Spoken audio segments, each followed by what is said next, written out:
I remember the first time I went on trial to a club was Charlton. It was so embarrassing because I just didn't know any etiquette of how to come into academy. And it was just the most embarrassing experience. I went in with like a full kit, like I was wearing socks, like the long socks, like I was playing a match. I even had a match with number one. I remember everyone was just laughing at me. Welcome to another episode of the I Love Monday podcast. Today we have a content creator and a social media football journalist, apparently, Ibi. Welcome. Thank you. You forgot to add your cousin. And your cousin. We're both cousins. Yeah, we're both cousins. Obviously. Yeah. I don't know if you guys remember, if you haven't watched Ish's podcast, this is his better brother. And who's your favourite child? I feel like it was me, but ever since my brother got more followers and I moved out to uni, I feel like it might be him now. Does he finance your parents more than you? Not really, but it's just that he's got more disposable income, if we're going to be honest, these influencers. Okay, so from what we know, you are a boy from Newham. You made it in Loughborough. Somehow you've conquered Sky and you're everyone's best friend on Sky Sports. Which is hilarious. You've also made it to their rivals with BBC. Yeah. Which I don't think legally you're allowed to do because Gary Neville and them, they can't do that. I'm trying to think, have I worked with ITV? No, I haven't worked with ITV. You've done Sky, you've done BBC. I've done Premier League. Done Premier League. I haven't done BT yet. Even when I look back at it, it's mad. Actually it's crazy.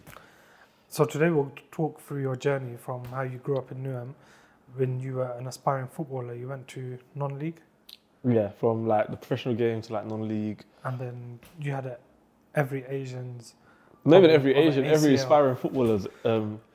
It's whenever I tell people, I was at a professional club and then I injured my ACL, they're just like, all right. So it's typical. It's every Twitter boy's tweet. It's just the same thing all over again.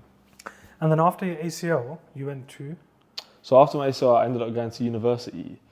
I just needed something to do in that gap of my life. And I got offered something from Loughborough, which is a top sports university. So it just made sense. And I remember even asking yourself, do I go? Do I not? Because I was I'm academic, but I just hate doing work. I love learning, but I just hate the exams and assignments. So went there and then I kind of found this social media and just ran with it. Even now, I still feel like I'm freestyling it a little bit. And then suddenly you got all these contacts in the media world. Okay, let's go to Newham. As a footballer in Newham, when you were 10, 11 years old, you were a chubby kid. I remember that. How did you get into football? How I got into football is I was just I used to just go watch football. I used to go watch my brother play football, and then I ended up I remember I was wearing brown jeans, which is not it. I would never wear that now, and a blue t-shirt, and I was in Plashet Park, and my brother needed a goalkeeper, so I was just I'll go and goal, and I just enjoyed it. I feel like the fat person always goes in goal, so I went in goal, and I kind of just ran with it, which I do with most of the things in my life now, deep it. And it just went from strength to strength. I started playing. I ended up joining that team, which was a very low Sunday league team. What team was it? Valence? Oh, Valence. Okay. I think it was Valence, yeah. And it was a very Asian-based team. Then I carried on playing. I think this was year 4, year 5. Played primary school, played in goal. Then went to secondary school and then started playing for Newham, the district. Do you remember every Saturday I used to go play for district, which was at the time, it was a very good level. A lot of our age group in Newham was ridiculous. We had players from Chelsea, Arsenal, West Ham, Tottenham. I think at one point I was the only player that wasn't signed. Why was that? Just because they was in it from such a young age and their parents kind of pushed them in it from a young age, and that's no disrespect to mine, they just didn't know about it. Do you know what I'm trying to say? So they was constantly in that environment, and a lot of football, especially in the academy level, is you have to be good, but also you have to know the etiquette around the football club and how to train and how to come in, and I feel like that's a huge part of it as well. And I just didn't know that. Like all I knew was you come up, you train. Like I didn't know about you go in, you shake the manager's hand, you shake the head of recruitment's hand. And I kind of learned that. I remember the first time I went on trial to a club was Charlton. It was so embarrassing because I just didn't know any etiquette of how to like come into academy. And it was just the most embarrassing experience. I went in with like a full kit, like I was wearing socks, like the long socks, like I was playing a match. I even had a match with number one. I remember everyone was just laughing at me. What was the excuse you gave that you didn't get in? You said you didn't turn up, or you turned up late or something like that. It was just like, I turned up late because I had like other commitments, and it was once again that etiquette. I just didn't know, because I used to think that, because we're school kids, like we could get away with that stuff. Not understanding that like academy is, you're basically trying to find the next best footballer to either play and improve a £1 million team, or they're gonna sell you on. So it was just like, I used to constantly be late because I was traveling alone. And also the people I remember, I don't know if I'd say, he's now in prison. The people that I got me in, or I went with, they was doing bad stuff as well. So it was like, that kind of resembled on me as well, which I didn't tell no one at the time, just because. Were you doing the bad stuff? I wasn't doing the bad stuff, but it's just by association, innit? Have to ask. Yeah. No, but you know what it is, yeah, now that we're speaking about it, Newham, like Newham is a very rough area. Yeah. And naturally playing football, you're constantly around them people. But one thing I respect about all my friends is they used to know that I was never involved. So they used to go do dumbness in like, now I can speak about it, Saturday morning, like go back to Asda and like steal donuts and that. But they used to know I used to never do that, because my mum used to always give me like £5 in the morning to go actually buy it. So I always respect my friends that they used to never get me involved as much as they was involved, which is a very bittersweet thing, because you're like, you shouldn't be doing it, but then also you have to respect it because they're not getting me involved and they know I'm not on that.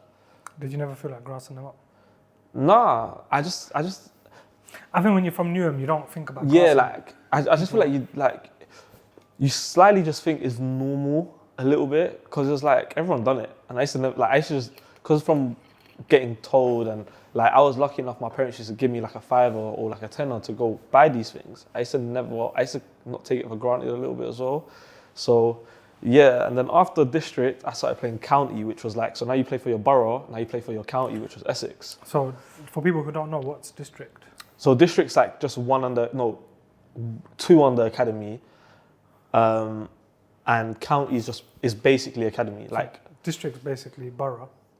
Yeah. And then county is obviously county. Yeah. And I remember the first season, like I didn't get in.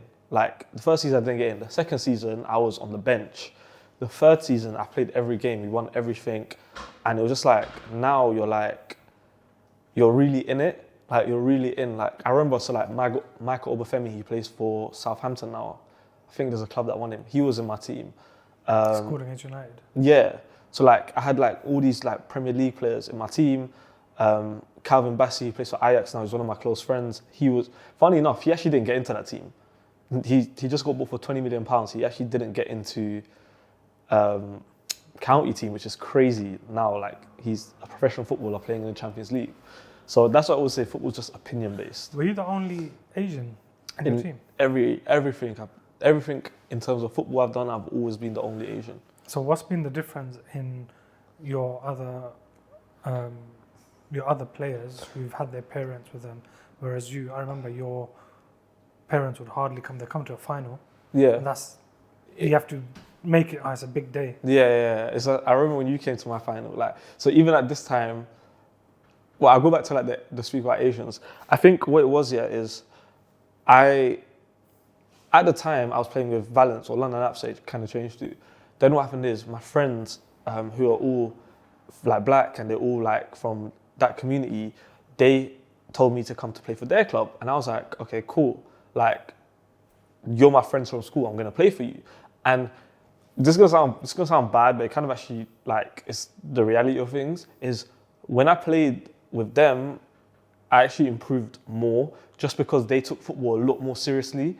Like I feel like when you're in an Asian community, no one's objective is to become a professional footballer, or the players might be, but family might not be. The dream isn't as big as a non-Asian person because we've never had it. Exactly. Like when Zidane Iqbal played his first game for United, it was a massive thing. Exactly.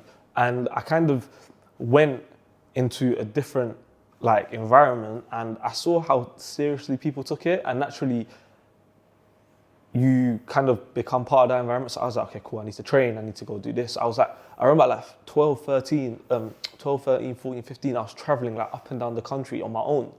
Like, I'm like people thinking like, oh, like, is this guy all right? Like I remember I went Fleetwood for a few days on trial, and I was 16. Like they put me in the worst Airbnb. I was like, it was so dead, middle of nowhere. Went on trial for 3 days, didn't get signed. Then I went on trial to so many clubs. Like I went on trial. The last club I went on trial to was West Ham. Remember when I used to go into West Ham? And the beautiful thing about that is I was training with the 23s and 18, so it was during the day. So it's just like I used to be able to miss sixth form to go on trial because they told my sixth form, and they used to just make it work, which was like so good. So yeah, like now I haven't actually properly looked back at my football journey. Even though I didn't make it professional, I actually got to do what a lot of kids wish they did, like go into these professional clubs and be within friendship groups of these professional players. Like my network of like professional footballers now is so good just because I was in that environment. You're still in contact with quite a few of them. Like you went to Amsterdam recently. Yeah, so like I mentioned like Calvin, who's one of my close friends. Like funny enough, he actually lived like 5 minutes from where this podcast is being filmed. Now he's moved to Amsterdam, £20 million to play for Ajax. And clubs in England wanted him, Arsenal interested in him. And this is at first team level. Like this is not academy anymore. Like this is now we're talking like real football. So it's crazy to see like people's progression. And it's just like, and funny enough, I always say the story, yeah. He used to never get signed. He used to go on trial to so many clubs, never got signed. Went on trial to Dagrabridge, which at the time was like the worst academy. 3-4 weeks later, he went on trial to Leicester, got signed. And that's why I always say life and football is just all about opinions, because there's so many times where I've seen like players get signed and they're not good, or in my opinion, they're not good, but clearly in someone's opinion, they're amazing. Do you think you should have got signed? Yes. By? Which trial? Cool. West Ham, I'll admit, I wasn't ready, or I wasn't good enough. I don't think I wasn't ready because I was 18, 19 at the time. I wasn't ready. Dagrabridge, I should have got signed. Cambridge, I should have got signed. Fleetwood and Morecambe, they offered me. But for me to move up there on the money they offered me, it wasn't. How much did it offer you? £100 a week. Okay, you can't live on that. You can't live on £100 a week. Like, it's crazy. And I was just like, you know what it is with football? I've always been very real with things. I always knew that, cool, if I get signed to Fleetwood or Morecambe, if I get released, I'm going straight back to where I am now. But don't forget Jamie Vardy made it at Fleetwood. Yeah, but I always believe in that. That's 1 in a million. That's 1 in a million. And I always knew that at a point in my life, I always knew that football, the dream was becoming lower and lower. And I feel like when I done my ACL is when I knew, I'm done. Like, I'm done. Like, ever since I've done my ACL, I have not taken football seriously at all, because I mentally know that I just can't. But I think the whole getting offered £100 a week to play for Morecambe, which is 4 hours away from home, shows the reality of actually trying to make it as a footballer. And the thing is, I know so many people that would have taken that straight away. They would have taken that deal and they would have just tried. I know people that remember when Bolton had their whole liquidation thing. I know so many players, or like 2-3 players that went Bolton, lived there. They used to train in the morning and they used to wash dishes in the afternoon. Like, you've even spoke to them. I'm not gonna say their name because I don't want to bait them up, but you've even spoke to them. Like, they went on trial to Bolton. They went on trial. To make ends meet, because Bolton had no money. They used to go train in the morning and then go wash dishes in the evening to make money because they have to. But that's them following their dream. And exactly. We'll do whatever it takes. Exactly. Don't get me wrong, it was my dream, but I've always been set with reality. So it's kind of like, I kind of knew deep down as well how hard it would be. A lot of the time, a part of me always says, should I have just pushed and should I have just tried? But then also, looking at my life now, I wouldn't change it. Did you have self-doubt? A little bit, or was yeah. it something else? I think there was a little self-doubt because after a certain point, when you get so many no's, you're like, wow. You're like, there's something wrong here. There's something, because, so like how that Charlton trial came around is, I remember I was playing for Newham. We played against East Sussex. It was in the Nationals. We was winning 1-0. I was playing unbelievable. And their striker broke his arm, so he couldn't move on the pitch. Or he broke his leg, actually. He couldn't move on the pitch. So the game was delayed for like 40 minutes. So we all got told to go in the change room.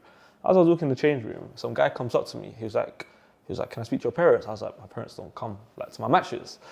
And then he was like, okay, cool. I'm a scout from Arsenal. He was like, I want to take you on trial. And this was like a real scout. Like, he gave me his card, everything. So he gave me his card, played the rest of the game, played well. 2 weeks later, he calls me. He was like, Arsenal just signed the keeper from Portugal, from Benfica, for like 600k at the time, who now plays for Everton. Do you know João Vieira? Yeah. It was him. But he was like, I still think you're good enough to get signed. So I spoke to someone at Charlton who are looking for a goalkeeper. So he referred me to Charlton. Went on trial there, and I used to go in with one of the boys who's one of the best young talents. Now he's in prison. Like, and that's a recurring theme in Newham. Like, there's so many talent in every sector, in music, but it's very difficult when you're in a very toxic environment. I think people use in these areas football, music, drama as an escape. And they know that if they can't make it in there, they're back on the road. Yeah, like I see it all the time. That's a recurring theme. Even a couple of people on this podcast said the same thing.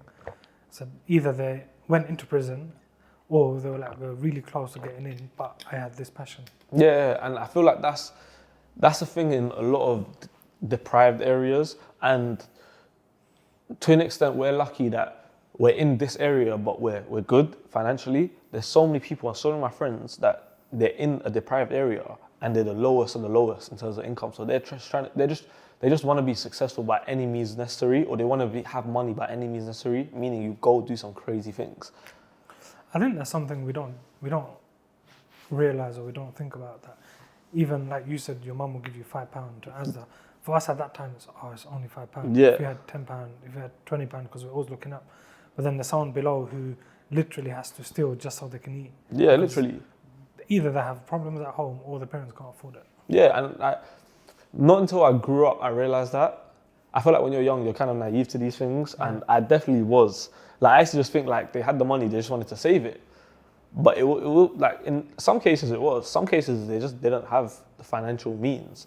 And like looking back at it, it makes you realize how lucky of a position you're in. And sometimes when you're around them people, you feel like you're not, but then really and truly you are. Like, you just are. So it was interesting in that aspect to grow up. I feel like that made me appreciate a lot of things. Like, I didn't have to do that. Or I chose not to do that because I didn't have to. What did it make you appreciate? It's the fact that like they had to do crazy things and I didn't.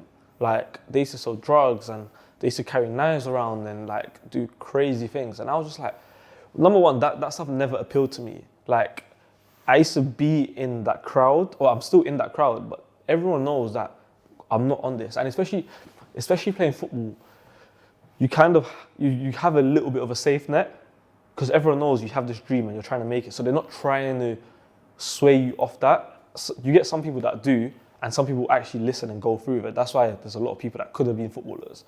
Like, there's people here that when they were younger, they could have been anything they wanted to with football. I could name you some people in Newham, but like they just either didn't have the passion or they was in the wrong crowd. Do you think if you didn't get that £5 from your parents, you would have been part of that crowd? I always think that, I always think that, and I don't know, because that stuff just never appealed to me. Because I know you're shook of your mum. Yeah. Oh, that. Well, no, at the time I was. Now I'm not. Yeah. Now, at the time I was. I don't know, like I genuinely don't know, because like even when my friends used to do fraud and they used to like carry knives around and they used to like show me everything, I was just like, why? Like, why? And like I'm not gonna lie, there was times where like fraud was appealing to me. When I was like 16, 17, it's like, oh, like it's a quick £2,000. Like credit card fraud. Yeah, like even now they do it. Like it was like quick £2,000-3,000, and I'm just like times you're like as a 16-year-old getting £2,000 in your bank, it's just like. But then I just looked at a bigger picture and I was like, there's something dodgy here. Like something's not adding up. If you're getting 2 bags that easily, something's not adding up. And that was my biggest thing with it. I'm not gonna lie. So it was just like it just never appealed to me. At times it did, but for me, I just didn't have the guts to go through with it. I'm not gonna lie. Have you ever done a madness? I always think this. Nah, the craziest thing I done was in Baiteze one time. You remember in Match Attacks? Yeah. They used to attach it to the magazine. I remember I stole the Match Attacks. And I remember I walked out the shop and I was so scared. Like, I was scared for my life. I was like, I'm gonna go to prison. And I feel like that fear helped me a lot to not get involved. This is a side your family don't know about you. No, I think they know that I think this Match Attack things, they do know. I think I said to my mum once. She was like, I remember, because we used to rip out the Match Attacks from the magazine and just take it. And I was just, I remember walking out and I was like checking my shoulders. I was just, I just couldn't deal with it. And I feel that paranoia and fear just made me never do it, stuff like that again. Let's talk about your ACL. Who were you playing for at that time? Corinthians. So, cool, what happened is I didn't get, and this is like, it's crazy how Allah works, because I didn't get offered a pro anywhere. And basically the agent I was working with at the time was like, okay, cool. The way you're going to be a professional footballer is you're going to go into non-league and you're going to work your way up. Step 3 is a very high level to play for 18-year-old. So let me like put in this perspective, yeah. All the championship clubs and even some Premier League clubs, they would send their keepers on loan to that level. So it's like, if I'm in goal at that level and at that age, at 18, I'm at the level of a Premier League championship goalkeeper. So what happened is their keeper got injured and they had a FA Cup game, a big FA Cup game on the weekend. The team that I was playing for, very well-known club in Brazil and in England, they were losing all their league games. And now we had an FA Cup game against a league above, Chelmsford. So what happened is the gaffer called my agent and was like, I need a keeper. Like, I just need a good keeper that could get me through this game. We'll probably lose. He even said this to him, we'll probably lose because we've been losing all our games. We're stuck bottom of the league. But I just need a keeper that won't embarrass himself. Agent calls me, was like, you need to go and train on Tuesday and Thursday. Train Tuesday, do well, go into the manager's office after training on Tuesday, and he's like, this is what he said to me, I'm going to be honest with you, I've got another keeper that may play on Saturday. Do you know who that keeper was? Mark Schwarzer. Remember the old Fulham keeper? Okay. Yeah, he was like, he'll come out of retirement. He's with Middlesbrough, Fulham. Chelsea. Yeah, he'll come out of retirement for this game. But he was like, I don't know if he's 100%. He's moving very iffy. Thursday comes, he's like, I still don't know. I trained Thursday, trained well, I still don't know. So at Friday night, I get the call saying, okay, cool, Ibs, you're starting tomorrow. So cool, I remember I was bricking it. My boy, one of my closest friends, who was at Loughborough University at the time, I told him, and he's a goalkeeper as well, so I'm like proper close to him. He took a coach at 8 a.m. to come watch that game because he was like, this is a big game for him. Like, he just needs someone to support him. So go now. I remember walking there, I'm like, God, we're gonna get absolutely pummeled. Like absolutely, I think there was like 1,500 people there. Go there, play, just nervous. 20 seconds into the game, my defender gives away a penalty. I've even touched the ball yet. And I'm just like, in my head, I knew if I save this penalty, we'll win the game just from momentum. Just because I'll just play well. So I was like, if I save this penalty, we'll win the game. I ended up saving the penalty. I tipped it on. Do you remember that clip? Is that when someone called you the word KSI went viral for?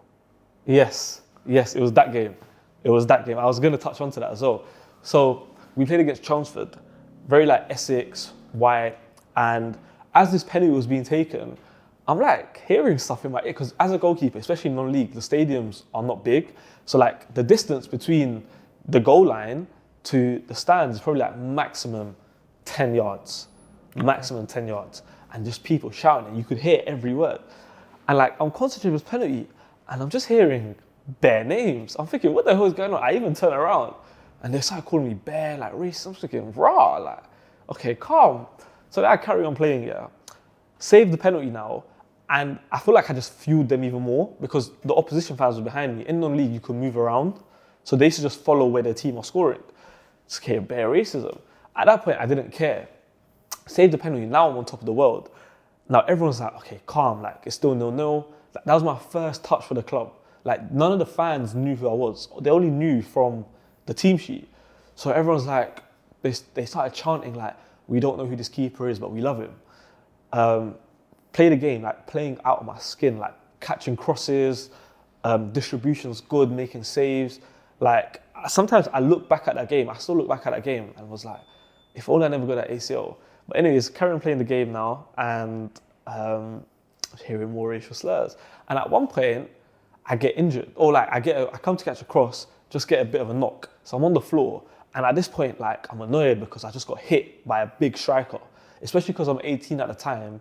The other team was like, okay, cool, just put it on the keeper. He's young, he's skinny, we're just gonna rattle him. So, and this this striker's played in the league for West Ham, then he just filtered down, so he's a good player. And then I go to the ref, I'm like, bro, like, can you not hear anything? Like, they're literally being racist to me. And then my manager comes and was like, hey, be calm, like, don't react, because the reaction, you lose your head. Carried on playing, and I was like, cool. After the game, I'm filing a report, because the ref said to me, he was like, you can file a report after the game to the FA. We win, and we win. It was so crazy, because the same fans that was being racist to me ended up coming to me and was like, oh, shake my hand, great game, unreal today. And I was like, is this what football coaches like? And I was like, yeah, this is crazy. Anyways, I get home now, my agent calls me and he was like, you just got so many opportunities. That Monday, I was meant to go in on trial at Notts County. Then Doug Rubbish wanted me to come in on trial. Millwall wanted me to come on trial. So these are all scouts watching you, or how was it? Yeah, because the agent sent Clips. not even clips. He told clubs that I've got a keeper, 18, playing step 3 against a step 2 side. So technically, I'm playing against a conference side, which is even more crazy.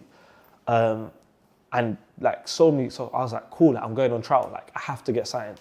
Like, and especially at that time, I was so sharp because it was the summer. I was training throughout the summer, so I was just sharp. Like, I was probably the best I've ever been. The next day, and it's so crazy, I wasn't meant to play, but I was just like, F it. I played for Baiteze, who are my Sunday YouTube team. I ended up tearing my ACL. And I remember I tore my ACL, went to hospital, and I was like, oh, like, this is mental. Like, I remember this. Nah, it's coming back to me. Yeah. Because you were scared telling your Yes. manager or Yes. agent. So basically, when you play at a level like that, where they're paying you good money to play, you're not really meant to play for Saturdays. Well, legally you can because you're not contracted, but morally you shouldn't. If they're paying you £200-300 a week, you shouldn't be playing for another team to get injured. So I go play for Baiteze, didn't tell anyone, and I get injured. Called my agent, was like, bro, I've torn my ACL. He was just like, you're a grown man, you're 18 years old. I want you to go tell your manager yourself. So I called my manager, and he absolutely, like, that was the first time I got a proper bollocking from the manager. Like, proper, like, over the phone. Then he was like, I want you to come in on Tuesday to get checked by the physio. I come in, and he makes an example. I'm 18, he makes an example out of me to the players. All the players are just laughing at me. How did he make an example of you? He was like to me, this is exactly why we don't play on Sundays. And even if we do play on Sundays, we lie. I remember him saying that. He's like, never ever tell your manager that you played on a Sunday because you're just going to piss him off. And all the players came up to me and was like, bro, like, why'd you tell him? Like, why'd you tell him? You should have told him he was playing golf or something. And I was like, bro, I didn't know, like, I'm 18, bro. This is my, like, first level in non-league. So at this point, I was in uni in London. Goldsmith. Yeah. So I've just finished my apprenticeship at Christie's and I went to uni in London. Actually, I'm going to go into the whole Christie's thing, yeah. So obviously, you know, I worked at Christie's. Basically, because I didn't get offered a pro, I didn't have anything to do. So I was like, I need to do something. So I found this apprenticeship at Christie's. It was like a big auction house, central London, proper corporate. Started it, I hated it. Like, you know how much I hated that job, but I just finished it. I remember, like, I used to hate going into work. I used to be, like, depressed all the time. It was just so not me. Because I went from an environment playing football every day to now I'm literally in the office 9 to 5. And I was like, this is not for me. So I used to hate it. Like, I used to go sit in the toilets and just start tearing up because I didn't want to be there. So I told my manager I'm leaving at the end of my apprenticeship. I didn't know what I was going to do. Like, I didn't have no idea what I was going to do. And then what happened is basically my manager said to me that like we want you to stay. So she was like, we'll give you a 32k job.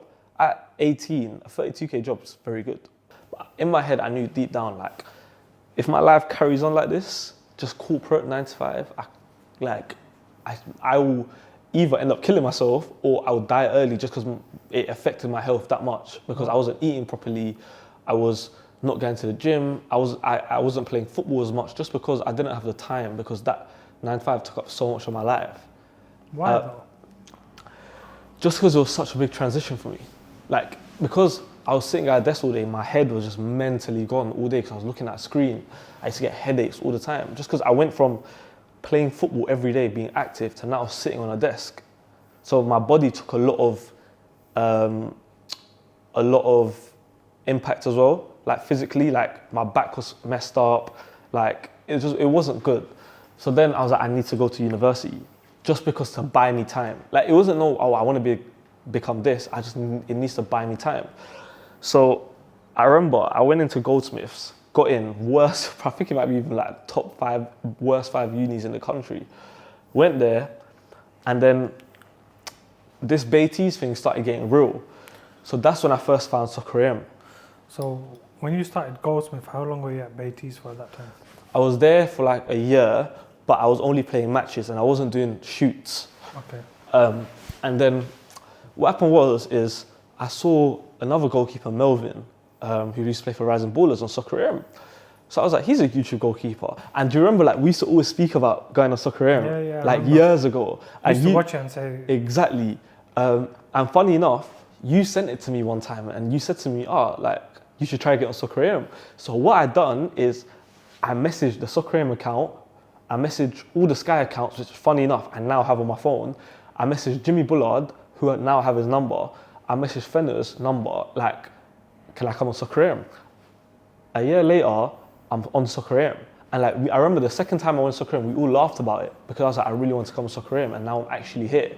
So what happened is I saw Melvin and I told management at Baiteze, Ossie, like, can you get me on Soccer AM? So then he's like so good, like he's like my mentor, like he does a lot of work. He was like, all right, cool. A day later, he was like, can you go on next Saturday? I was like, yeah, like I'll do anything to go on TV, bro. Like this is national TV. So I went, so next Saturday, I went on, and my first guest Soccer AM was David Seaman, which is crazy. And who was I can't remember the other guest, but it was just like, you didn't come on with me first time, you came in second time? Second or third time. Yeah, and I was just like, rah, like this is lit. Like I come in, I get breakfast, I go do makeup, I go just chill, go in the green room. I'm around these amazing people that have done amazing things in their field. And I was like, this is sick. So then I was like, this is slightly a career, like I could make something out of this. So did you get paid for that first one? No, I didn't. I didn't get paid for sex though, before I actually think. So then what happened is, I went on it and I was like, I want to do this more often, but I want to do other stuff.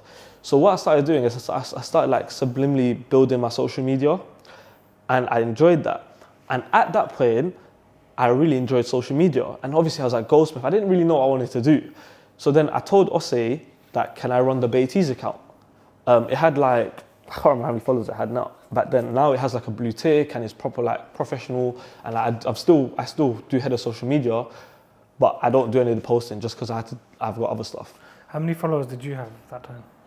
Probably like 1,000. Was it just like friends? Family? Yeah, it was literally just like a personal account that I was on private. Then I started clipping up Soccer AM clips and posting them. Started getting traction, started getting like more stuff, and I was like, this is lit. Like people started recognizing me on the road, like every now and again, but it was still like an amazing feeling to see someone recognize me. So I was like, I could run with this, like. So then started doing it more.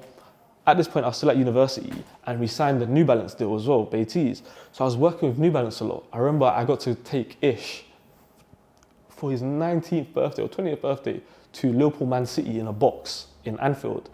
And I was like, this is the life. Like, this is an amazing life. And it was just like, it was so good. Like, that starting point when I was at uni, and alhamdulillah, it actually got better as I went along.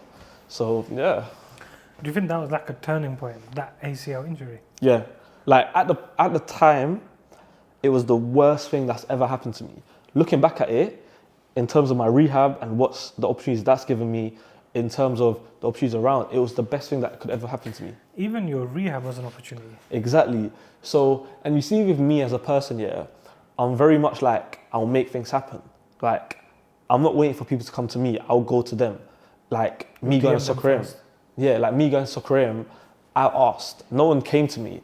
And a lot of the things I'd done prior, before I got, I'm not big, but before I got known, I used to just ask and not even be a beg, but just put my name out there, put my name in people's heads.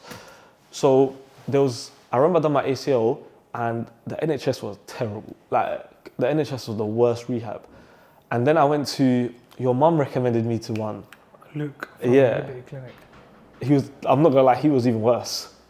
Like, he was even worse. Like, I was like 2 weeks post-surgery and he was telling me to squat. And like, I can't put weight on my leg. Now you want me to put my whole body weight on my leg. And I was just like, and I remember I went home crying. I was like, I need to find proper rehab. Went online and there was a clinic in central London in Harley Street. I just realized I can't actually say everything because I signed the NDA, but I'll say what I can say. This is mad. So went to a clinic in Harley Street. It was £300 consultation just for a doctor for 20 minutes, not even 20, 10 minutes to see what your knee's like, to see what rehab you need. Then after that is £110 for an hour for a session. And you paid that amount? I paid that amount for I paid the 400, I think it was like 460. I think it was like 460 because I had to buy, I bought like an ice pack thing. First session, and then I was like, I'd done a few more sessions. I paid like $1,000 altogether. I was like, I love this place. I'm in love with this place. What's it called? Isokinetic Clinic, like big up Isokinetic Kevin Clinic. Stewart was there last week. Exactly. He does it. And there's so many other professional footballers that use it. Like, I met Sanderberg there, a lot of the Brentford players, a lot of the Newcastle players. Broja went there. There's so many, like, it's a big thing across footballers. So what happened is I was just like, I love this place, but it's not financially sustainable because I'll go broke. Like, I'll literally go to £0. You were paying £1,000 or you paid £1,000. But when you paid that £1,000, were you thinking, I'm going to come out here and go back into professional football? Yeah. So you had like a reason behind paying it? It was a little bit that I just want to play football again. But it was to go back into professional football. But what happened? I just couldn't afford it. Like, point blank, it was just too expensive for me. And I still don't know how people go there those people there with Rolexes, they used to come, get a massage, do a couple exercises and cut out every single, so their money's dumb. But I just couldn't afford it. So what I done is, once again, I took things into my own hands. I spoke to my physio, Alex, who's the best guy ever. Like, he's one of my closest friends, Italian guy. One of the best, like, nicest guys. Like, he literally had his best intentions for me. Everything he wanted to do for me was to get me better. I told him, I was like, bro, I want to do this, but I can't afford it. So he was like, speak to this person. Let's see with your social media if you can make things work. We came up with something that works for everyone. I can't go into too much detail of what it is. We came up with something that works for everyone. And I used to go in there because it was COVID and it was a time of COVID. And that's another thing. My ACL came at COVID. So I was out for 2 years. 1 year I had to wait for surgery. And I was still doing soccer and then with a torn ACL, I was still doing everything. Sky didn't even know I had an ACL injury because they would have just said, no, that's crazy insurance. I think they found out actually. So then what happened is I went out, made the deal, and I literally just said, if I want to do this rehab thing properly, I'm going to absolutely just put my everything into it. And I done that, and it was one of the most toughest experiences of my life, but one of the most rewarding. So part of the deal was, I'm assuming you have to post on social media. Yeah, I had to post on social media and make like a little documentary, which I was like calm with. I have, using my resources, I had people at Baiteze who could edit it, who could film it. So I used to have people coming in, cameramen, whenever they could, to do bits of the documentary. And it was just like, that experience helped me in so many ways in terms of learning about myself, appreciating a lot of things more, and also seeing the wider world. Like, I was so oblivious to some things, like how rich people are. Because there were so many people there that they come to that place because they could afford it, but because they just like spending their time there.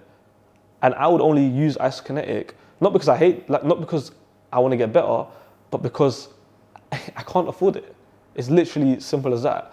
And it just opened me up to like how important your body is and how important like rehab and muscle is. I had to do so many tests. I had to do so many things for me to get onto the next. If I didn't, I remember like the first time I ran in 2 years, I started crying. Like I was like, this is crazy. The first time I went on, I haven't kicked ball for 2 years. I went to a football pitch. I was playing football, like obviously like just light stuff. I was like, rah, like this is mental, like. And it was just a crazy experience for numerous reasons. You learn a lot, not like about your mind, but you are consciously learning about why this muscle's good and that muscle's good and why it affects your ACL. And you had something called the green room. Yeah, so like the green room is like one unique thing that only this clinic has. It's basically they track your movement on like a big screen, and there's like a little pad that you put your body on basically, or like you run on this area, and it'll basically draw lines, and it'll tell you need to, when you run or when you jump and squat, because that's how I got my injury, is you need to go a bit lower so it takes the impact. It was a lot of science behind it. And like, funny enough, this same company I'm still in contact with now. Like they're some of the best people that I've come across, like some of the most genuinely caring people that I've come across. You went on a public speaking event? Yeah, so they wanted me to do... This was recent? This was like 4 weeks ago. They wanted me to do a talk. And because I had uni exams and I had so much going on, I was doing shoots with Sky, I had so much going on, I was just like, I didn't actually deep what I was doing. So I remember they was like to me, cool, we're gonna put you in a hotel for 2 days. It's at the Queen Elizabeth Centre. It's gonna be in front of 3,000 people. So I was like, all right, cool, whatever. So this is in Westminster, Central London? Westminster, Central London. So the day before, I go pick up my pass, and I'm like, oh shit, this is real. Like this, and then it was the world's biggest football medicine conference. Like people from all over the world came. I met people from every country there. Who are the people that have done it the year before? Steven Gerrard's done it. Okay, so in the role that I done it, so I came as a player speaker, which was basically they have two debaters who are like the best surgeons or physiotherapists, and they debate their theories. And as the player, you kind of give your opinions on how you think it would affect you and your previous rehab. So they had Cannavaro came on once, Gerrard came on. This year they had a couple pro footballers, but I can't remember who. So they've had a World Cup winner and a guy who's not won the Premier League. I knew that was coming as well. They had no United players on, so you can't actually say that. They picked good talent, you know. E.g. myself. Yeah, so then I done it, and it was the most nerve-wracking experience of my life. Like, it was so scary. So what happened is I remember it was like 9 o'clock in the morning. I'm wearing shirt, trousers. I go in now, and I open the door, and the room is empty. There's like 2,000 seats. The room is empty. And I'm like, oh shit, this is real. Then I thought that, no one's actually gonna come to this. Like, so then what happened is the director of the company was like, sit at the front, you're the first speaker, which I knew because I had the schedule. So because I was early, I sat at the front now, just playing games on my phone, not really deep in it. It was a beautiful scenery. Like, it was such a nice stage. 10 minutes later, I stand up, I turn around, and the place is full. Like, the place is full, and I'm just like, I remember my heart just dropped. I was like, I have to speak in front of these people. And it was just like, you either sink or swim. And I was like, F it, like, I'm just gonna talk. Did you mentally prepare, like, I'm just speaking to a friend or? So this is funny enough. You know that physio that I told you about? Alex. I looked at him the whole time. I told him, I'm gonna look at you. Was he in the front? Nah, I told him to sit specifically in the middle, so I'm not looking too down because the stage was higher, or not at the back, so I'm looking too back. So I told him to sit in the middle, so I'm just looking into a space. Really and truly, I was just looking at him because I was so scared. Like, and what happened is I was the first speaker. So they introduced me first, and I was like, oh shit, it's my time to speak. I remember looking up, and I was like, I took a big gulp, and I was like, F it. I'm just gonna vibe with it. And it was such a good experience, like such a good experience. Like, I was speaking to some of the best, I was speaking to like the Ronaldo and Messi's of the medical world, like speaking alongside them, and in the crowd was more of the best medicine people in the world. And it was just like, rah, like, I put myself in a space with people that I thought I would never put myself in a space into. Like, it was one of the best experiences ever. What was the feedback you got from? They loved it. Like, they absolutely loved it. Like, they said you were just yourself. Like, and that's, the thing is, yeah, I'm very big on not being someone you're not. Like, I like being just me in it. So I just ran with it. And the feedback was so good. Like, people coming up to me was like, you spoke so well, like, you should be proud and X, Y, Z. And there was like, would you want to do it next year? And next year is like, so basically they do it every year in a different country. Last year was at Camp Nou at Barcelona Stadium. Next year is at Atletico Madrid Stadium. I can't remember the name. And then they had like a gala dinner and they done like a handing over of the baton, which is basically saying from London to Madrid. And it was just like, raw, like this shit goes on in life. Like sometimes being from Newham, you're so oblivious to these things. Like all you know is Stratford Westfield. Yeah. Do you know what I mean? Like there's a whole wider world. And like even doing content creation, I've got to go to Prague for content, Dubai for content, Scotland for content. It's just like there's a whole wider world to these things. A lot of your opportunities have stemmed from Baiteze as a foundation, and then you creating and building a network, literally, and keeping them relationships. Literally, and my biggest thing, and I done a talk in a school with Ish when I was speaking to the secondary students. All I banged on, this was like 2 months ago, Ish, yeah. All I banged on about was network. Respectfully, my uni degree is amazing. I learned more from, my uni degree is only good for me because it gave me a degree, but also moving out. That's why I think uni was good for me. So I could enjoy myself, but also I live alone and learn what's like paying bills and living alone and cooking and cleaning. So then what happened is I just learned so much, and I used Baiteze as a platform to really just find my feet and network. Cool. So for example, big up Kells at Soccer AM. Sky, so Soccer AM, Sky has a lot of different departments. So then Sky asked Soccer AM, they need a keeper for a shoot with Jurgen Klopp. Kells, because I'm like, I always say in life, yeah, that half of doing well is not being a prick, just being a nice person. Like, even like sometimes you have to do the small talk. That's a thumbnail sorted. Yeah, like literally, it's true though. Like sometimes you just have to be a good person. Sometimes you have to do the small talk. But it's like what you said before. You have to be yourself as well. People can see past. Yeah. Like sometimes in some environments, like for example, this week was my first proper week working freelance at Sky.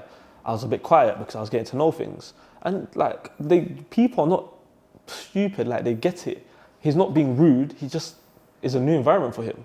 Like he's just gonna get to know people. And even I'm in Sky, a place I've been doing shoots and content with, but I'm in a totally different department now, actually doing social media work. And people are not oblivious to these things. So like for example, had good relations with Kells. I get a call from Saturday Social, which is basically like where like Chunks goes on. It was like, oh, we've got a shoot with Jurgen Klopp. Do you want to come? Like, we need a goalkeeper, we'll pay you. Do you want to come? I was like, yes. Like, I'm a Liverpool fan, are you mad? So I went there, once again, networking with the influencer manager, with the producers, who are now the same people that got me a job at Sky, freelance.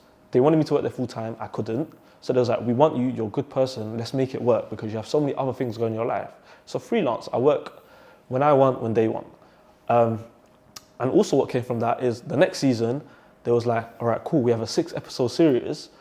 We're going around 6 different football clubs. Can you be in goal for them? Because like of my network, and half of it was because I wasn't a prick. I didn't come on shoots late. I didn't be disrespectful to people. I asked just like nice questions. I actually bothered to have a conversation. So from just that, I got to film with Kevin De Bruyne, Eze, Jurgen Klopp again. I filmed with Klopp twice. Eze, Big Zoo, Aubameyang. See, look, like there's so many people. Mason Mount. I even forgot. Yeah. Do you know what I mean? Like, and it's mad. Like when you think about these things. So just like network, I can't stress enough about how important it is, even in your industry. Yeah, you need it. Yeah, like even in your industry, like I saw Kevin Stewart, his podcast last week.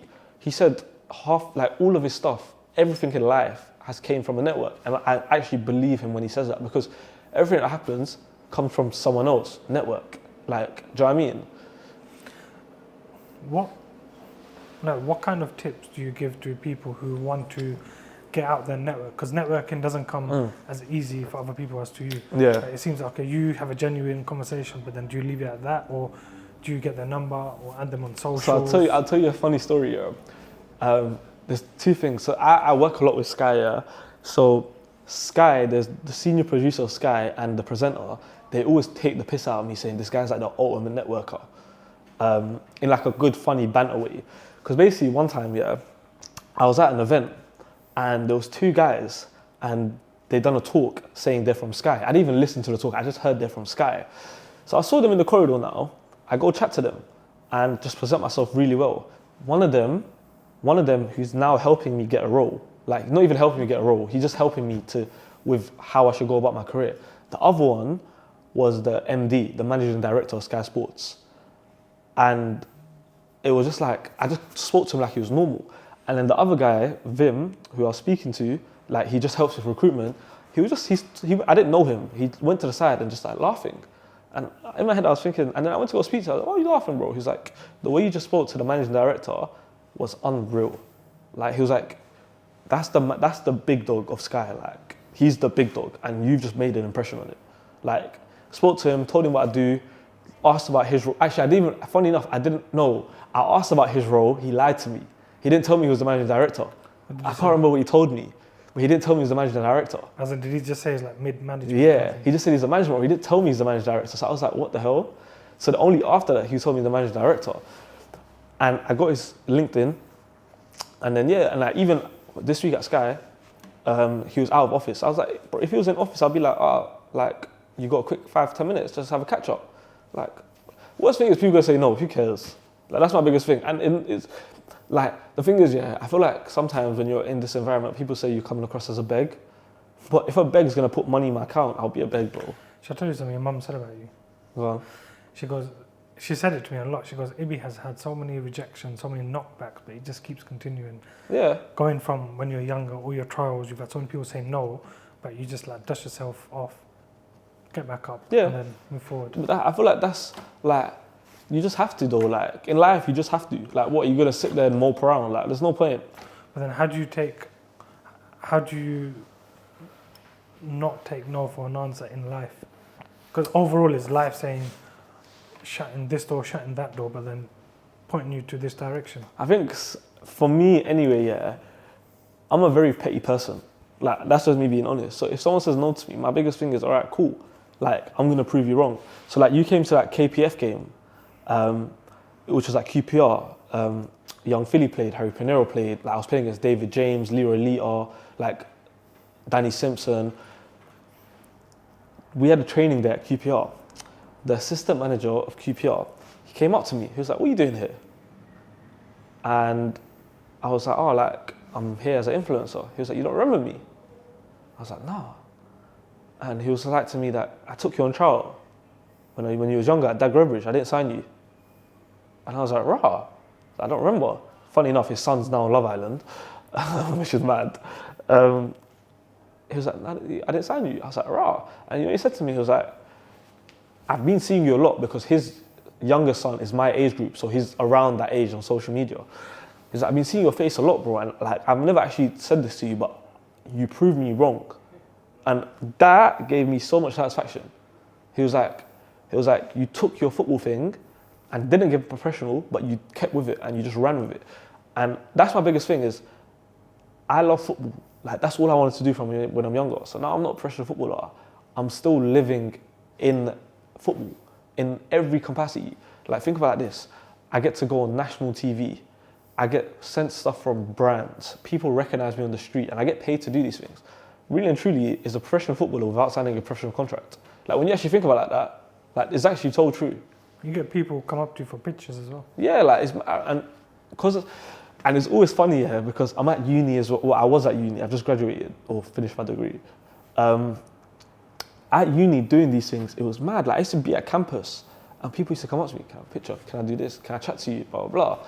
And it was such a weird experience because it was like, I had exams, but I had a shoot with Kevin De Bruyne. So I was like, I remember there was one time I was meant to go up to Manchester. Sky was like, we'll get your hotel. I was like, I can't, I've got an exam.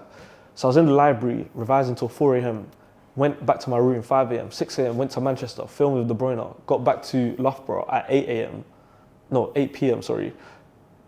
Went back to the library till 2 a.m., slept until 9 a.m., done my exam at 10 a.m.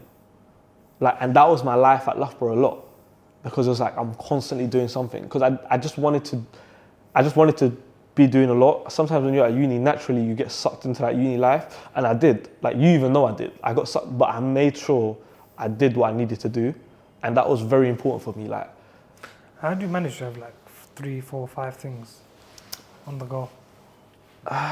Is it you just take it as it comes? Yeah, I feel like I freestyle everything. Like, I just freestyle everything, and I don't oversell. It's like I'll never tell anyone something I can't do. Like, unless I can do it and something goes wrong and I can't do it, I'll just tell them, like, I'm sorry, this has happened. And if they like me, they like me. If they understand, they understand. If they don't, they're a prick. Like, it's as simple as that. So it was a lot of it. It was like, there were so many things that I was meant to do, but I couldn't do, and people don't know about just because I didn't do them. Because I feel like with social media, everyone has this thing where they see what they see, and they didn't see the stuff that didn't happen or you missed out just because you couldn't. Like?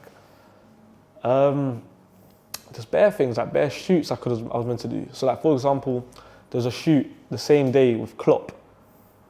I was meant to do one with Arteta, but I had to pick, is it Klopp or Arteta? And I was like, I'm a Liverpool fan, I'm going Klopp. And then, funny enough, after that, I still got to film with Arsenal and Trossard and who was up, Tierney. So it's just like, it's so funny how the world works. Like even now, just speaking to you, I'm actually saying these things, so I'm like actually deeping these things, which is mad to me. Like, even when you're talking about it, it's like you've done a lot for someone your age. And people always say that to me, especially at uni. There was like this general consensus, but then at times, and you even know this, because I used to always ask you, like, not ask you, but I used to always, basically, you're like my consultant. Every decision I make goes through you in some sort of capacity. Like, I'll ask you, do you think this would be good for me? Do you think this would be good for me? And a lot of my times, all my friends was like, you're doing better things. Like, you're doing more than an average person your age. I was like, no, like, I should be doing more. Like, I should be doing more. Whether I should be, whether I shouldn't be is a whole different question.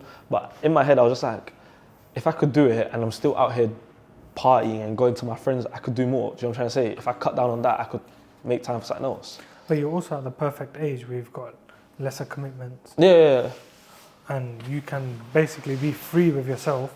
And it goes on to figure out what you like. Exactly, like, because I remember I even asked you, so like, as I came out of university, I was like, do I go work full time, or because I'm getting offers from like Sky, Premier League, BBC, how can I take that and do everyone? But also I'm like, do I go safe and just work for a company? And then my mum said it, you even said it, it was like, you have no bills to pay, or you have minimal bills to pay. You're gonna earn anyway. You don't need guaranteed money. So like, go open a freelance company, go do a consultancy so you can work for everyone. Because eventually that was, in like 4 or 5 years, I was gonna do that anyway.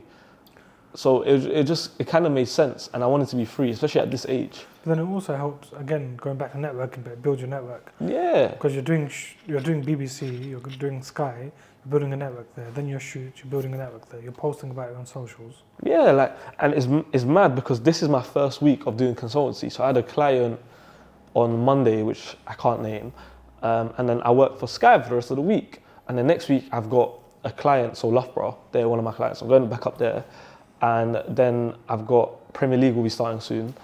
So it's just like my network is just constantly expanding.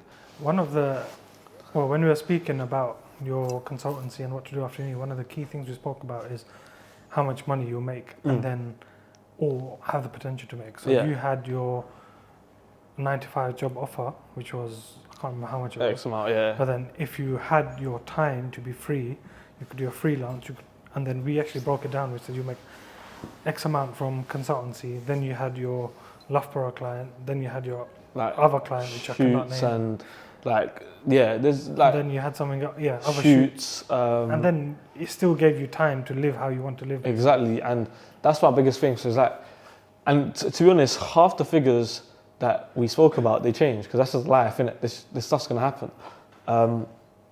Some clients, they change what they said in terms of for the better, some done for the worse. It is what it is, isn't it? Like, people are people. That's business. Yeah, that's business. But what happened is I remember at first I was proper disheartened, when one of the clients, they changed the money, I can't even say who because everyone knows who they are. I think you know who they are as well. When they literally cut it in half, I was so annoyed. I was so disheartened. I was like, rah, this is what you think of me. After what we've agreed to now you're saying half, I'm just like, at one point I didn't want to, at one point I told my manager I'm not going to do it. And then after I didn't reply for like a day. And I took my emotion out of it. And I was like, this is still sick for coming straight out of uni. Like I can't complain. Like from one client, I'm gonna make a potential someone's year salary, and then I have like 4 or 5 other clients on top of that. So then I had to like look at the bigger picture and take my emotion out of it. Take my emotion of feeling disrespected as such, and just be like, now I'm gonna make connections with X, Y, Z at this one of the world's biggest companies in my field as well. So I still ran with it, like, and I'm still working with them now. You're gonna join them? Sorry? You're gonna join them? I've joined them. I'm not trying to give too much away, that's why. Because people put 2 and 2 together. So, why is having that time to do whatever you want, when you want, living that life, why is it so important for you? Because I feel like I like to be out and about, and I like to have different days. So it's like, for example, this week is the first week I actually took this consultancy thing and started it. Monday, had a client, Chancery Lane, went there, done my thing. Then I had another client after in Knightsbridge, done my thing. Next day, I'm at Sky Studios. The next day, I'm at Sky Studios again. And the next day, I'm at Sky, but I'm in a different department doing something else. I'm not different department, same department, but was doing something else. But I'm like, it's constantly different days. And the only reason it was like that, because I chose to be like that, because I didn't have anything else. I was like, if they're going to give me work, I'll take it. But for me, it's just like, it's not being constricted to do this, do this, do this. If I client on Monday, I don't want to work for them, I'll be like, sorry, bro. Like, I can't do it. If, for example, they wanted to work for me again this week, I said, no, I'm too busy this week. How big of a part did Christie's have to play in this? It's huge. Even though, you know what it is, yeah, I always say, some of my worst experiences at the time, like how much I hated Christie's. I used to go in the toilets and cry, bro. Did you hate the work or the company, or both? None of the company. The company was nice. Because you used to like the people you worked with. Yeah, they were all cool, but it was the fact that I used to sit at a desk and just do the most basic job. It was just like, if you can remember things, and this goes to a lot of things, innit? It doesn't take skill, it's just you remembering systems on a Christie specific system. So certain skills I can't even now translate into. So for example, at Sky, I do work on YouTube Studio, Twitter Studios, and like all the social.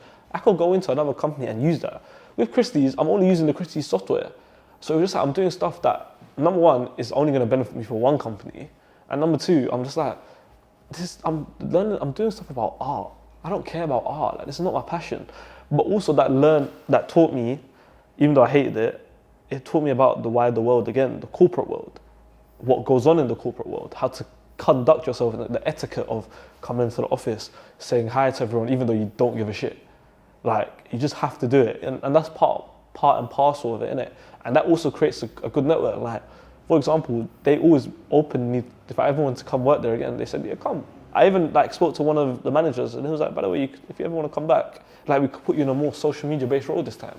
I said, no, because it's not football or it's not sport.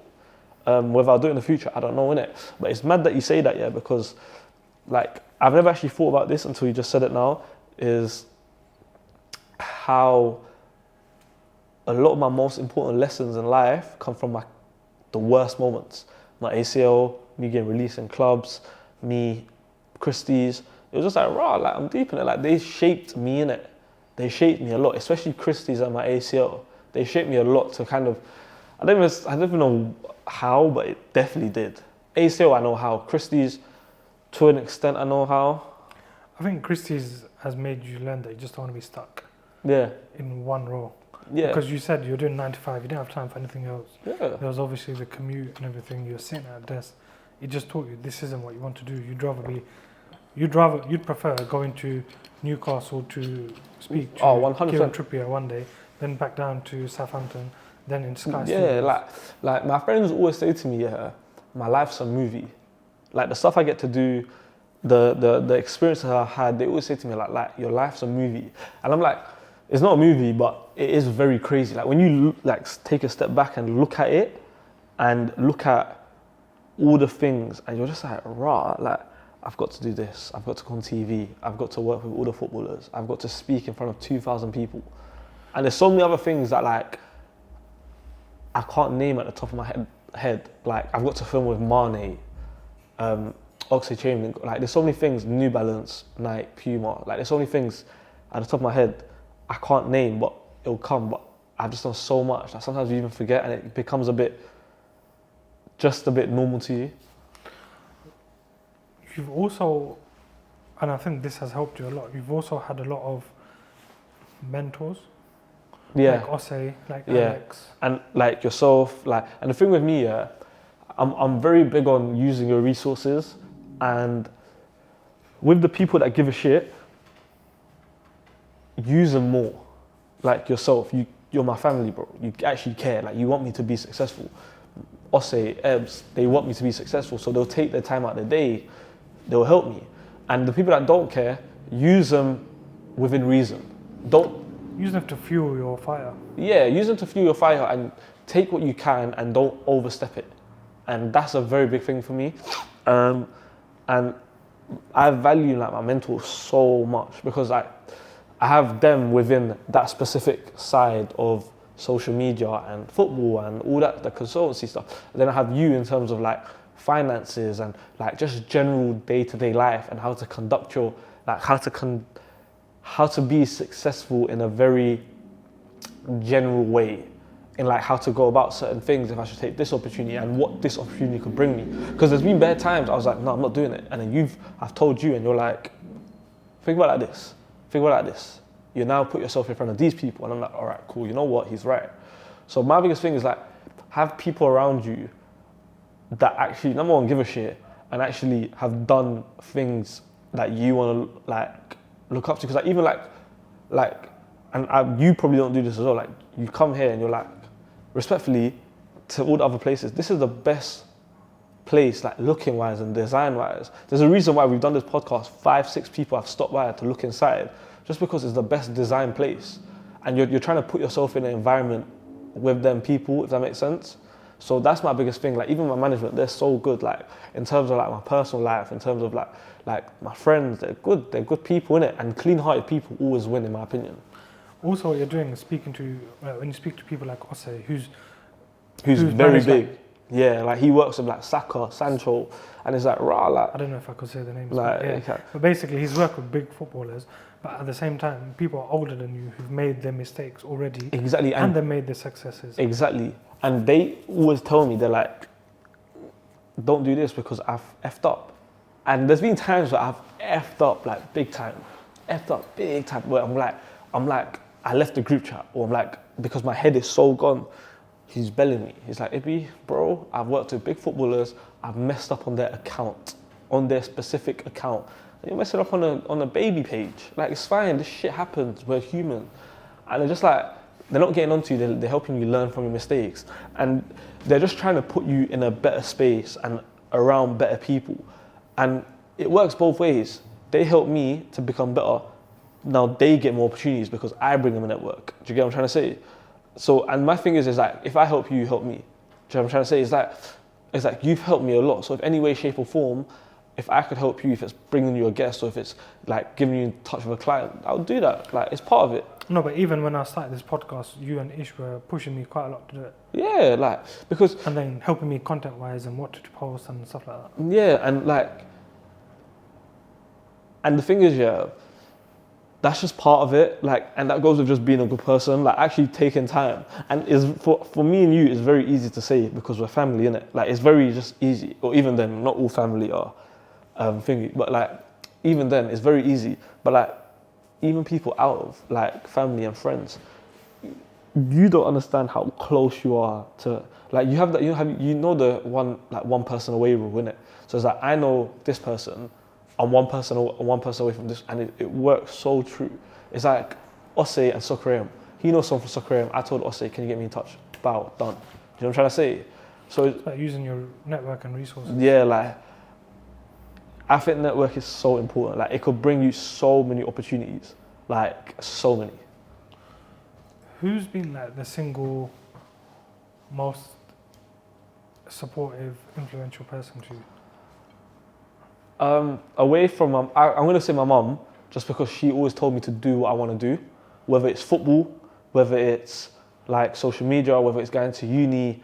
She was like, just do it. Like, I was hoping you'd say that. yeah, if I did it, it would be so bad, isn't it? Like, it would be so bad. But like, you know, I love my mum, man. Like, she's literally a very, like, she doesn't, I feel like I, as a son, don't give her enough credit sometimes, because it's like with football, she has no knowledge about football at all. Like, she doesn't know what she's talking about. Because she says to us all the time. Yeah, but she'll still push me to go, like, when I was younger, she used to push me to go play. And respectfully, for an Asian parent to give her son trust to go to these places at a young age is a big thing. Like, I remember people in my family was like, why the hell is he going, like, up north on his own at this young age, staying with random people? Because sometimes he used to put you in an Airbnb, sometimes he put you in a hotel, sometimes he used to stay with a Diggs family.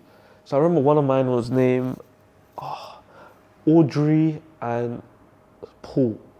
They were one of my Diggs family. As in, what is that? So it's basically, a Diggs family is basically like when you go on trial to a club or when you sign to a club, you get put in a home. So basically parents apply or people apply to have young footballers stay at their house, and they have to cook for them, they have to wash their clothes, and they have just a room for like young footballers to just keep coming. And like people were like, what the my mum just always let me do it. Like, and the one thing I respect about my mum, she always has trust in me. Like, she knows I'm not gonna do anything crazy, and that's why I feel like I could chat to her about stuff, because she's had that trust in me, if that makes sense. What's one message you'd say to your mum? I'll tell her in private, because I won't say that. What? I just tell her in private, innit? Like, I actually don't know. Like, there's so many things I could say, but I'll tell her in private, because I actually have no idea. Because I've been thinking about this, because I haven't seen her for a couple of days, innit? Because I've been living at Thingies. So yeah, I'll tell her in private. Because she talks to me a lot, Yeah, as you know, obviously, about both you and Ish. But like I said before, she's always crediting you for, and she credits both of you. Yeah. Like she's always she does credit both of you, but she's always. Who does she credit more? I think you're her favourite. I know I'm her favourite. Like, naturally, like, I know I'm her favourite. I think with your mum, It's who gives her less stress. no, it's not just that, but I think Ish helped open that channel up, because when Ish started his whole social media, YouTube, nearly probably everyone in the family was like, what is he doing? Why is this happening? Why are you? And I always say this about Ish, yo. You see, with me, when I started the social media thing, people in our family, they saw it on live television. Like, Nani and Nana saw it on live television. So naturally, you're like, this guy's killing it. Yeah. He's on my TV screen, and there's Sky Sports in the corner. With Ish, he's getting X amount of followers, like hundreds and thousands of followers. Because no one has TikTok, no one cares, or no one takes notice. So the moment he transitions, let's say he transitions to a full-time job, they're like, what's he doing? Not realizing that there's a career in this. With me, like, even when I wasn't getting paid and I was doing soccer, they're like, oh my God, he's on national TV, he must be flipping getting bread. I was like, I didn't even tell people. I was like, you don't make your assumptions. And you're very right in that sense though. And I feel like my mum definitely did help with that. And especially with my brother, to give him that trust to actually let him just run with it is a very big thing. Your mum had a lot of doubts about Ish, because she's like, I don't know how this is going to make money. Ish is saying people are becoming millionaires like Chunks, but your mum's literally, I don't know how this makes money. So yeah. I would legit tell your mum that, to let him do what he wants to do. But my thing was, and I tell mum, if he does good, it's all well and good. If he fails, he still goes back.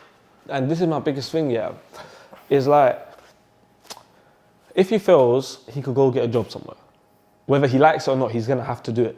The thing with me, I don't mind doing that. I actually like doing that shit. And I'm just trying to, sometimes when you work for people, you're capping sometimes how much money you can make. But with that being said, you can still make a lot of money if you do it consultancy. So like, I'm my own boss, but I have 10 bosses because they expect stuff from me. And with Ish, it was very hard for him to do that, when I think about it, yeah, we're so different. Like, we're so different. Would you say we're similar in any ways? Because I always think about this. Other than us both do social media. I think you both have a similar mentality. Like you both want to be the best at what you're doing to do. But just different ways of going about it. But yeah, I think you have more of a networking way around it.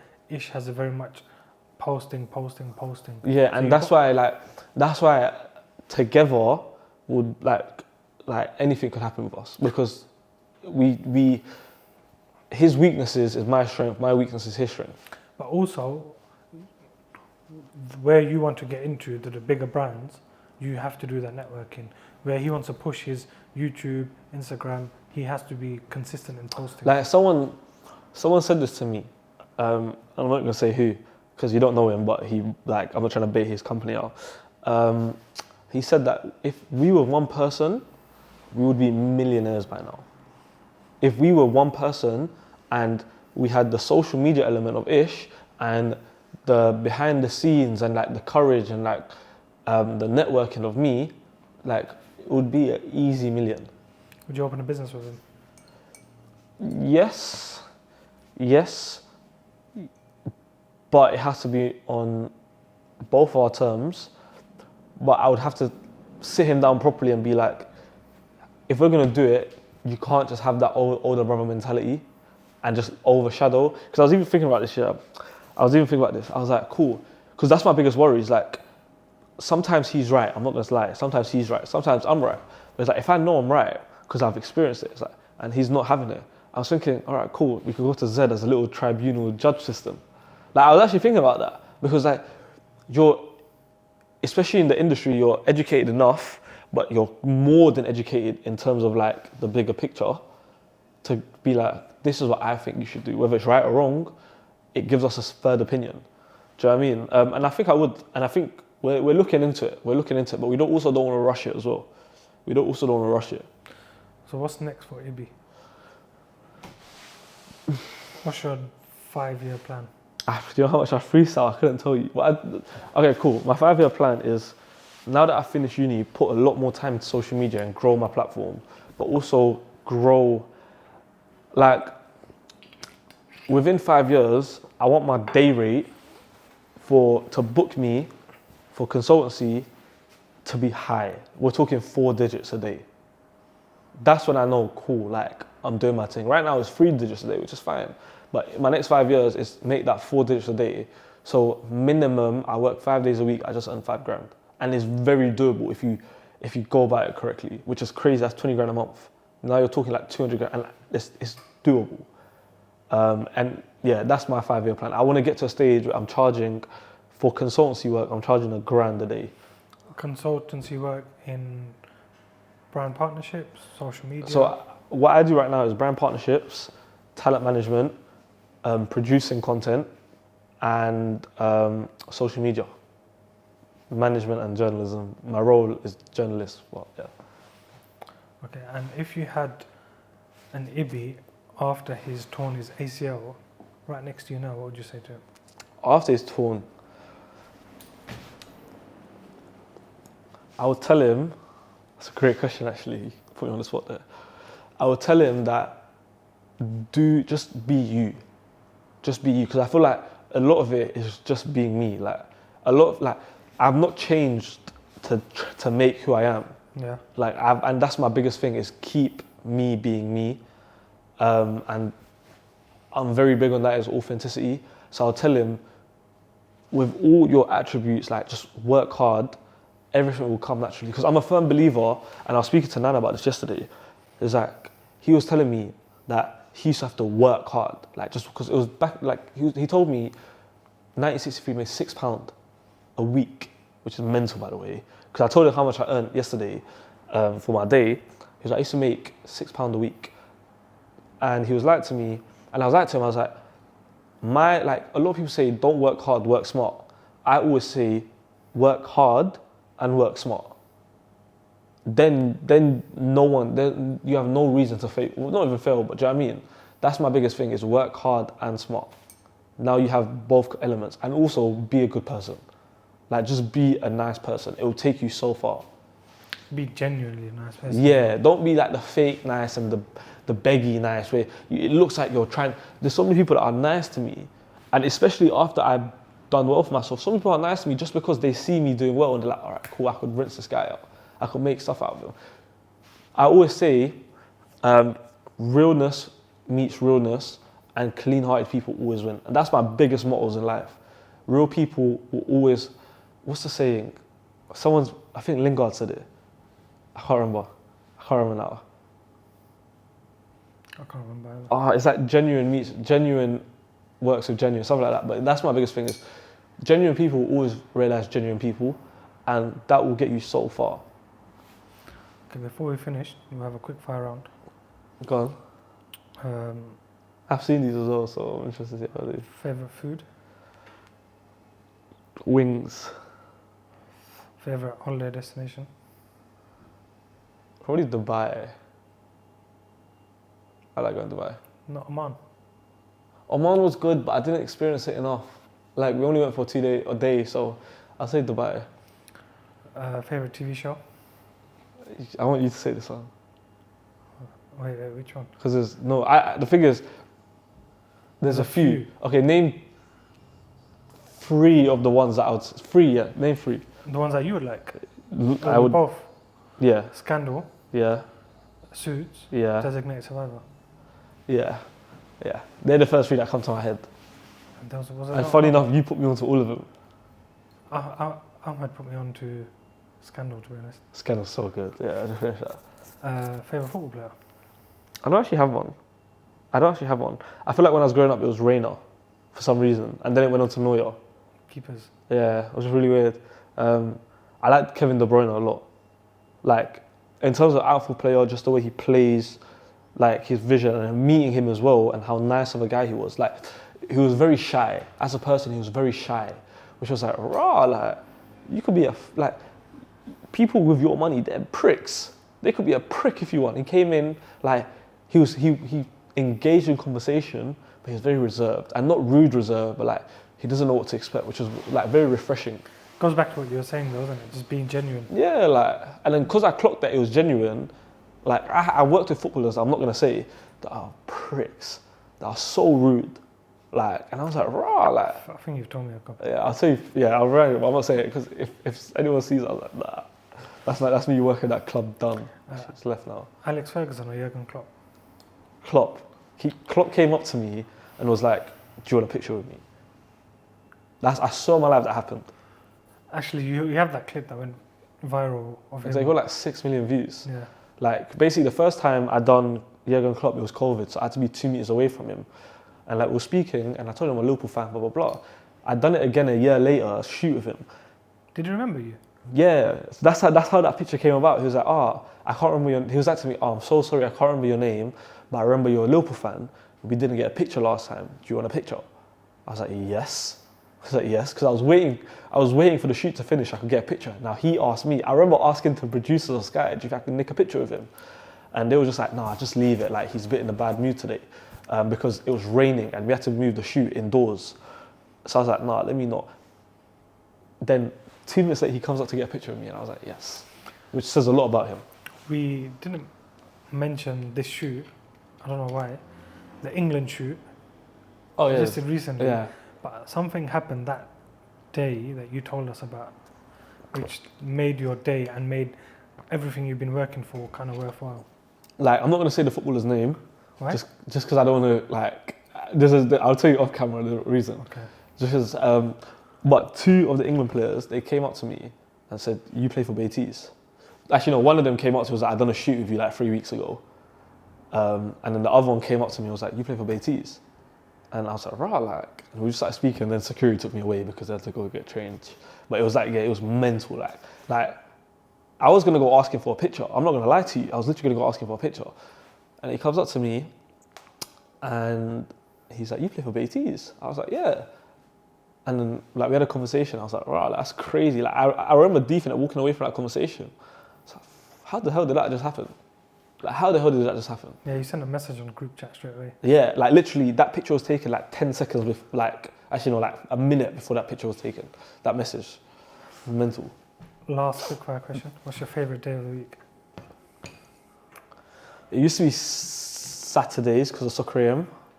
But now I would say I like Fridays. Mondays. Finally, you I got actually there. hate Mondays though. I can't lie, man. The last Kalila said that as well. She hates Mondays. But Kevin Stewart, he loves Mondays. You know what? Ever since I started working myself, which is this week, I actually love Monday because I had such a good day on Monday. You look forward to it. It's like Ish was saying as well. He goes, weekends are dead because nothing's happening. Mondays, emails, phone calls, everything. Yeah, it's true. Yeah, but yeah. Anyway, thank you for coming on. Thank you for having me. It's been a pleasure. We'll go have food at yours now. Yeah, definitely.